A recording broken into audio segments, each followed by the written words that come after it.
اسی نے انسان کو ٹھیکرے کی طرح کھنکھناتی مٹی سے بنایا اور جنات کو آگ کے شعلے سے پیدا کیا، تو تم اپنے پروردگار کی کون کون سی نعمت کو جھٹلاؤ گے؟ وہی دونوں مشرقوں اور دونوں مغربوں کا مالک ہے، تو تم اپنے پروردگار کی کون کون سی نعمت کو جھٹلاؤ گے؟ اسی نے دو دریا رواں کیے جو آپس میں ملتے ہیں، مگر دونوں میں ایک آڑ ہے کہ اس سے تجاوز نہیں کر سکتے، تو تم اپنے پروردگار کی کون کون سی نعمت کو جھٹلاؤ گے؟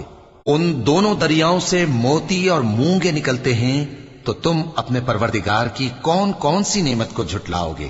اور جہاز بھی اسی کے ہیں جو سمندر میں پہاڑوں کی طرح اونچے کھڑے ہوتے ہیں، تو تم اپنے پروردگار کی کون کون سی نعمت کو جھٹلاؤ گے؟ جو مخلوق زمین پر ہے سب کو فنا ہونا ہے، اور تمہارے پروردگار ہی کی ذات جو صاحب جلال و کرم ہے باقی رہے گی، تو تم اپنے پروردگار کی کون کون سی نعمت کو جھٹلاؤ گے؟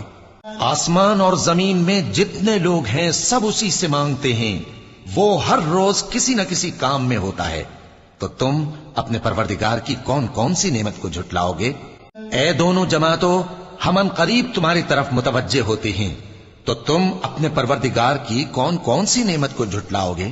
اے گروہ جن و انس، اگر تمہیں قدرت ہو کہ آسمان اور زمین کے کناروں سے نکل جاؤ تو نکل جاؤ، اور زور کے سوا تو تم نکل سکنے ہی کہ نہیں، تو تم اپنے پروردگار کی کون کون سی نعمت کو جھٹلاؤ گے؟